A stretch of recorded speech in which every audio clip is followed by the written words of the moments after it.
Short. We don't want someone unattractive in a wealthy family. How could someone like you be with a guy like Ethan? His parents kept insulting me and I felt a lot of anger inside. I understand. I'll leave now, but you've insulted my family and me. Please never get involved with us. It will be a waste even if you beg us. My name is Sarah. I'm a 25-year-old office worker. My family was very poor when I was growing up. We ate stale bread every day to fight off hunger. There were 4 of us: my father, mother, sister, and me. My dad's salary went mostly toward rent, and my mom was too sick to work. My sister and I were always hungry as kids. My life changed when I learned about finance in middle school. I think it was from an after-school program. I found out that the more education you had, the more money you could make. When I heard that, I decided I wanted to study hard, earn a lot of money, and take care of my family. From that moment, I focused all my time on studying. If you study too much, you'll get sick and die, my dad used to say. If I can't make a lot of money, I'd rather die, I would reply cheekily.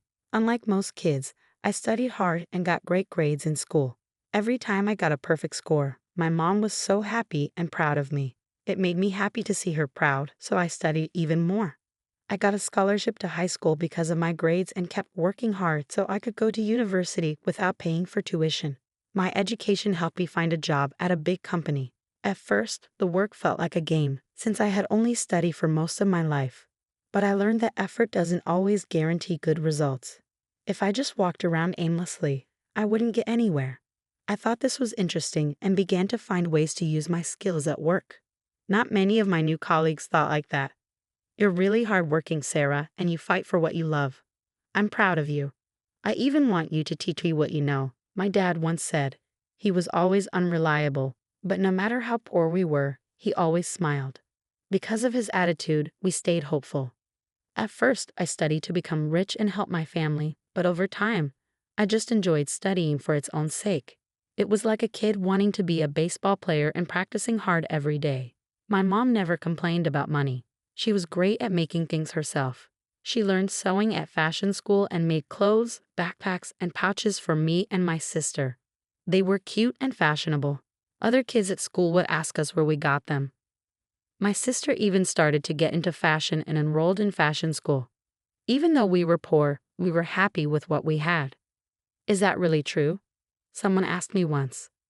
Yes, it is, I replied.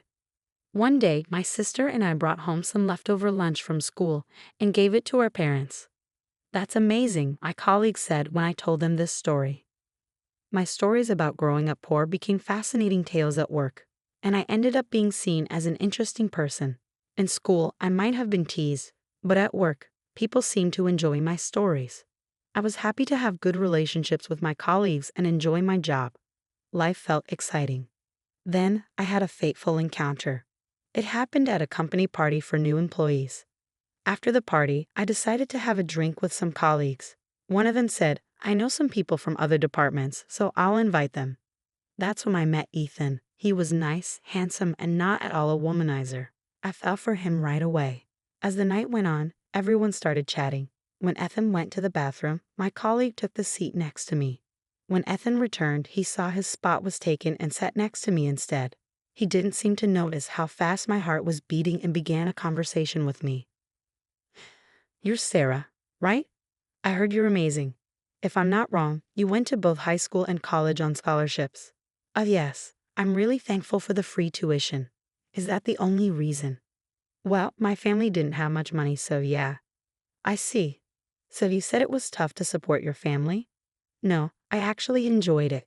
Even though we were poor, we were happy. I see, you have a unique charm. His comment surprised me, but he said it so seriously. I didn't really know what he meant, so I just laughed. From that point on, whenever I ran into him at work, we'd stop and chat casually. He must have become interested in me because one day he asked me out to dinner. He seemed much more relaxed than usual when it was just the 2 of us. He was polite, but also friendly, and I felt like we were growing closer. He invited me to dinner a few more times after that. One day, he told me he had feelings for me. I didn't expect him to fall for me, but I was more happy than surprised, so I said yes. We started dating, and he treated me really well, coming up with fun date ideas. When I was with him, I felt safe and happy. I wanted to be with him forever. I found out he felt the same way when he proposed 3 years later. I was so overjoyed, and I immediately said yes. So we got engaged. We wanted to tell our families as soon as possible. Ethan said, "First, I want to meet your family before we tell everyone." So we decided to tell my parents first. My family liked Ethan right away. He even said, "Your parents are like peas in a pot." Then it was time for me to meet his parents. As his fiancé, it was important to make a good first impression. I was really nervous, so I carefully chose my outfit, got my hair done, and spent extra time on my makeup. After my mom and sister checked me over, I left the house looking perfect. Ethan and I went to his parents' house, which was a huge mansion that stood out from all the others. Once we started dating, I found out his dad was the CEO of a big company and the family was very wealthy. In other words, Ethan was the only son of a prestigious family. I guess that's why he seemed so different from the start. I met Ethan when he pressed the doorbell. His mom answered and opened the door. "Ethan, welcome home." "Hi, Mom. Is she your fiancé?" "It's nice to finally meet you. I'm Sarah." "Oh, come inside." She gave me a quick look before inviting us in. I didn't expect her to like me immediately, but I knew I had to try. His mom led us into their huge, fancy living room, where his dad was already sitting on the sofa. "I'm glad you're here. Please, take a seat," his father said politely, but there was a tense feeling in the air, like I was being interviewed for a job. "I'm Ethan's father. I run a company called 5X, he said. His company had always been successful, and his parents liked to brag about their status. "Sarah, you work at the same company as Ethan, don't you? That means you must be exceptional." "She's the most promising employee in the company. She was an honor student in both high school and college." "I see." I was a bit embarrassed by Ethan's praise, and his mom, maybe feeling jealous, said something surprising. "It doesn't matter how smart you are, but your face. You're a little too plain." "What?" Ethan and I were both shocked by her comment. "What are you talking about, Mom?" Ethan was furious, but his mom didn't care and kept going. "I'm just telling you the truth. You're going to take over your father's company one day, so the woman you marry must look beautiful." Her words only made Ethan angrier. "What is this? That's ridiculous. I love her for who she is, no matter what she looks like. She's not bad looking at all. Apologize to her." Ethan was fuming and demanding an apology. His dad was hurt by the comment too and got just as angry. "How dare you speak to your parents like that? Can't you see your mother is concerned for you? We don't want an unattractive woman in this family. We won't allow this marriage. Leave." His father waved his hand, telling me to leave. "What's wrong with you, Dad? I don't need your permission. I'm marrying her, whether you like it or not." "Hold on. We won't let you make such a mistake. You're just being fooled by her. She may not be pretty, but she's smart. She's manipulating you like a con artist." "That's exactly it. Talk to him too. Tell him you're not good enough for this family. How could someone like you be with a man like Ethan? I'd love to see the faces of your parents who raised you to be such a liar. They must be useless." His parents kept insulting me and I was filled with anger. "I understand, I'll leave now. But you've insulted both my family and me.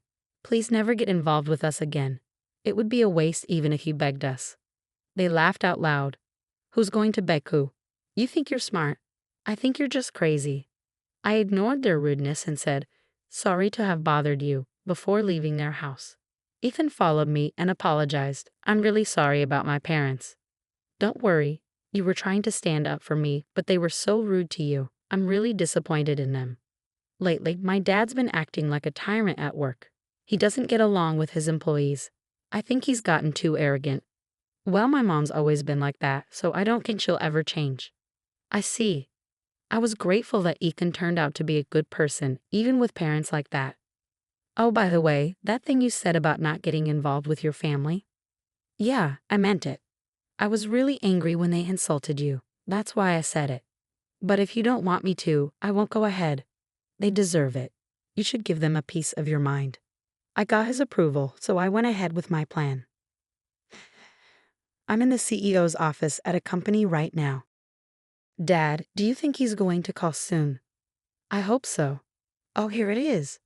"Yes, hello." My dad put the call on speaker. "Huh? Hello, what happened?" You suddenly want to cancel the contract. It's a shame, but I have a good reason to do so. What? What's the reason? You insulted my daughter and my family. You're Ethan's dad, right? Oh, I heard you treated my daughter badly when she visited. Oh my God, Sarah is your daughter. Yes, she's my sweet, precious daughter. Are you calling her ugly? I'm so sorry. I don't know how to apologize. You don't have to apologize. I won't accept it. I don't care what you said about me, but I'll never forgive you for insulting my daughter. My company is ending this contract right now. No. If such a big company pulls out, what will happen to mine?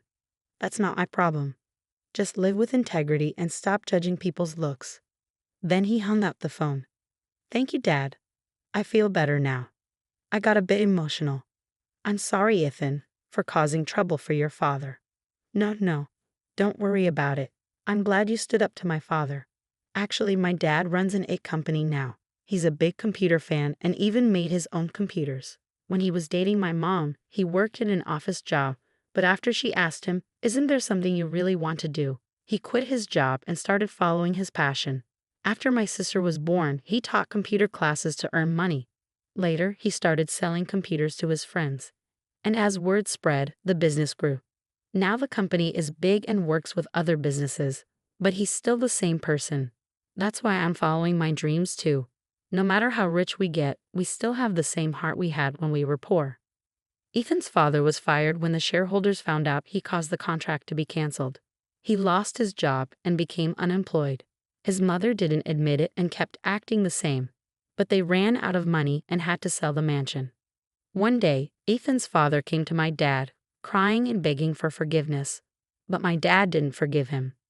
My daughter told you to never get involved with us, right? He turned him away. Ethan cut ties with his parents and married into my family. Now he works hard at my dad's company and hopes to take over it one day. I told him you don't have to take responsibility. You can do what you really want. He replied, "What I want to do is give you the life where you can keep chasing your dreams." Then we got married. Now we live a very happy life together. He's a wonderful husband. Also, Sarah's family was very interesting. Ethan's parents went too far. I think when people focus too much on success and money, it can change them. But I'm happy Sarah found happiness. I wish them a long, happy life. Thank you for watching until the end. Please subscribe to our channel. See you in the next video.